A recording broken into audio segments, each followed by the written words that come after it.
जय हो माता रानी की। अथ देव्या कवचम। ओम चंडिका देवी को नमस्कार है।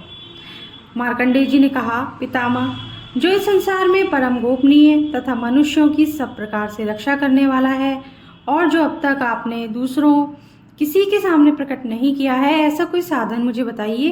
ब्रह्मा जी बोले, ब्राह्मण, ऐसा साधन तो एक देवी का कवच ही है, जो गोपनीय से भी परम गोपनीय, पवित्र और संपूर्ण प्राणियों का उपकार करने वाला है। महामुने, उसे श्रवण करो। देवी की 9 मूर्तियां हैं, जिन्हें नवदुर्गा कहते हैं। उनके पृथक पृथक नाम बतलाए गए हैं। प्रथम नाम शैलपुत्री, दूसरी मूर्ति का नाम ब्रह्मचारिणी है, तीसरा स्वरूप चंद्रघंटा के नाम से प्रसिद्ध है, चौथी मूर्ति को कुष्मांडा कहते हैं, पांचवी दुर्गा का नाम स्कंद माता है, देवी के छठे रूप को कात्यायनी कहते हैं, सातवां कालरात्रि और आठवां स्वरूप महागौरी के नाम से प्रसिद्ध है। नवी दुर्गा का नाम सिद्धिदात्री है। ये सब नाम सर्वज्ञ महात्मा वेद भगवान के द्वारा ही प्रतिपादित हुए हैं। जो मनुष्य अग्नि में जल रहा हो, रणभूमि में शत्रुओं से घिर गया हो, विषम संकट में फंस गया हो तथा इस प्रकार भय से आतुर होकर जो भगवती दुर्गा की शरण को प्राप्त हुए हों, उनका कभी कोई अमंगल नहीं होता। युद्ध के समय संकट में पड़ने पर भी उनके ऊपर कोई विपत्ति नहीं दिखाई देती। उन्हें शोक, दुख और भय की प्राप्ति नहीं होती। जिन्होंने भक्तिपूर्वक देवी का स्मरण किया है, उनका निश्चय ही अभ्युदय होता है। देवेश्वरी, जो तुम्हारा चिंतन करते हैं, उनकी तुम निसंदेह रक्षा करती हो। चामुंडा देवी प्रेत पर आरूढ़ होती है, वाराही भैंसे पर सवारी करती है, ऐन्द्री वाहन ऐरावत हाथी है, वैष्णवी देवी गरुड़ पर ही आसन जमाती हैं, माहेश्वरी वृषभ पर आरूढ़ होती हैं, कौमारी का वाहन मयूर है, भगवान विष्णु की प्रियतमा लक्ष्मी देवी कमल के आसन पर विराजमान है और हाथों में कमल धारण किए हुए हैं। वृषभ पर आरूढ़ ईश्वरी देवी ने श्वेत रूप धारण कर रखा है। ब्राह्मी देवी हंस पर बैठी हुई हैं और सब प्रकार के आभूषणों से विभूषित हैं। इस प्रकार ये सभी माताएं सब प्रकार की योग शक्तियों से संपन्न हैं। इनके सिवा और भी बहुत सी देवियां हैं जो अनेक प्रकार के आभूषणों की शोभा से युक्त तथा नाना प्रकार के रत्नों से सुशोभित हैं। ये संपूर्ण देवियां क्रोध में भरी हुई हैं और भक्तों की रक्षा के लिए रथ पर बैठे दिखाई देती हैं। ये शंख, चक्र, गदा, शक्ति, हल और मुसल, खेटक और तोमर, परशु और पाश, कुंत और त्रिशूल एवं उत्तम शांग, धनुष आदि अस्त्र शस्त्र अपने हाथों में धारण करती हैं। दैत्यों के शरीर का नाश करना, भक्तों को पैदान देना और देवताओं का कल्याण करना, यही उनके शस्त्र धारण का उद्देश्य है। महान रौद्र रूप, अत्यंत घोर पराक्रम, महान बल और महान उत्साह वाली देवी, तुम महान भय का नाश करने वाली हो, तुम्हें नमस्कार है। तुम्हारी ओर देखना भी कठिन है। शत्रुओं का भय बढ़ाने वाली जगदम्बिके, मेरी रक्षा करो। पूर्व दिशा में ऐन्द्री मेरी रक्षा करें, अग्नि कोण में अग्नि शक्ति, दक्षिण दिशा में वाराही तथा नैऋत्य कोण में खरगधारिणी मेरी रक्षा करें। पश्चिम दिशा में वारुणी और वायव्य कोण में मृग पर सवारी करने वाली देवी मेरी रक्षा करें। उत्तर दिशा में कौमारी और ईशान कोण में शूलधारिणी देवी रक्षा करें। ब्राह्मणी, तुम ऊपर की ओर से मेरी रक्षा करो और वैष्णवी देवी नीचे की ओर से मेरी रक्षा करें। इसी प्रकार शव को अपना वाहन बनाने वाली चामुंडा देवी 10 दिशाओं से मेरी रक्षा करें। जय आगे से, विजया पीछे से मेरी रक्षा करे। वाम भाग में अजिता और दक्षिण भाग में अपराजिता रक्षा करे। उद्योतिनी शिखा की रक्षा करे। उमा मेरे मस्तक पर विराजमान होकर रक्षा करे। ललाट में मालाधरी रक्षा करे और यशस्विनी देवी मेरी बाहों का संरक्षण करे। बाहों के मध्य भाग में त्रिनेत्रा और नथनों की यमघंटा देवी रक्षा करे। दोनों नेत्रों के मध्य भाग में शंखिनी और कानों में द्वारवासिनी रक्षा करे। कालिका देवी कपोलों की तथा भगवती शांकरी कानों के मूल भाग की रक्षा करे। नासिका में सुगंधा और ऊपर के ओठ में चर्चिका देवी रक्षा करे। नीचे के ओठ में अमृत कला और जिव्या में सरस्वती देवी रक्षा करे। कौमारी दांतों की और चंडिका कंठ प्रदेश की रक्षा करें। चित्रघंटा गले की घंटकी और महामाया तालू में रहकर रक्षा करें। कामाक्षी ठोड़ी की और सर्वमंगला मेरी वाणी की रक्षा करें। भद्रकाली ग्रीवा में और धनुर्धरी पृष्ठवंश में रहकर रक्षा करें। कंठ के बाहरी भाग में नीलग्रीवा और कंठ की नली में नलकूबरी रक्षा करें। दोनों कंधों में खड़गिनी और मेरी दोनों भुजाओं की वज्रधारणी रक्षा करें। दोनों हाथों में दंडिनी और उंगलियों में अंबिका रक्षा करें। शूलेश्वरी नखों की रक्षा करें, कुलेश्वरी कुक्षी में रहकर रक्षा करें। महादेवी दोनों स्तनों की और शोक विनाशिनी देवी मन की रक्षा करें। ललिता देवी हृदय में और शूलधारिणी उदर में रहकर रक्षा करें। नाभि में कामिनी और गुह्य भाग की गुहेश्वरी रक्षा करें। पूतना और कामिका लिंग की और माहेश्वरिणी गुदा की रक्षा करें। भगवती कटी भाग में और विंध्यवासिनी घुटनों की रक्षा करें। संपूर्ण कामनाओं को देने वाली महाबला देवी दोनों पिंडलियों की रक्षा करें। नारसिंगी दोनों घुंटियों की और तेजसी देवी दोनों चरणों के पृष्ठ भाग की रक्षा करें। श्रीदेवी पैरों की उंगलियों में और तलवासनी पैरों के तलवों में रहकर रक्षा करें।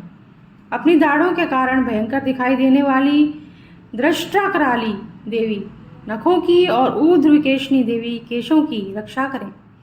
रोमावलियों के छिद्रों में कौबेरी और त्वचा की वागीश्वरी देवी रक्षा करें। पार्वती देवी रक्त, मज्जा, वसा, मांस, हड्डी और मेद की रक्षा करें। आंतों की कालरात्रि और पित्त की मुकुटेश्वरी रक्षा करें।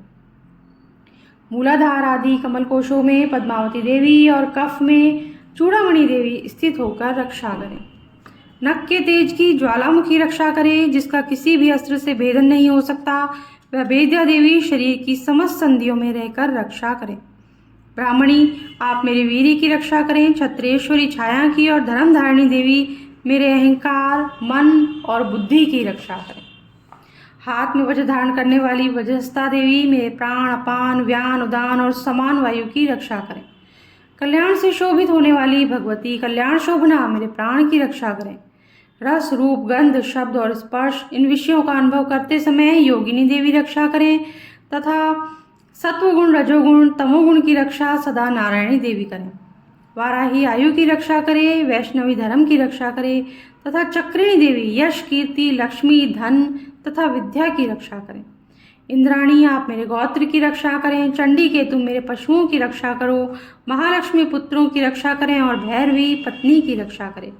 मेरे पद की सुपथा और मार्ग की क्षेम करी रक्षा करें। राजा के दरबार में महालक्ष्मी रक्षा करें तथा सब और व्याप्त रहने वाली विजया देवी संपूर्ण भयों से मेरी रक्षा करें।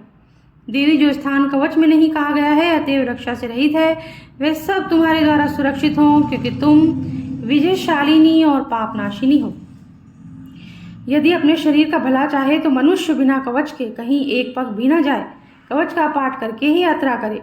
कवच के द्वारा सब ओर से सुरक्षित मनुष्य जहाँ जहाँ भी जाता है वहाँ वहाँ उसे धन लाभ होता है तथा संपूर्ण कामनाओं की सिद्धि करने वाली विजय की प्राप्ति होती है।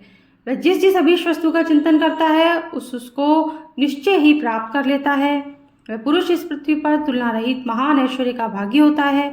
कवच से सुरक्षित मनुष्य निर्भय हो जाता है, युद्ध में उसकी पराजय नहीं होती, वह तीनों लोकों में पूजनीय होता है। देवी का यह कवच देवताओं के लिए भी दुर्लभ है। जो प्रतिदिन नियम पूर्वक तीनों संध्याओं के समय श्रद्धा के साथ इसका पाठ करता है उसे दैवी कला प्राप्त होती है तथा तीनों लोकों में कहीं भी पराजित नहीं होता। इतना ही नहीं, वह अपमृत्यु से रहित हो 100 से भी अधिक वर्षों तक जीवित रहता है। मकड़ी, चेचक और कोढ़ आदि उसकी संपूर्ण व्याधियां नष्ट हो जाती हैं।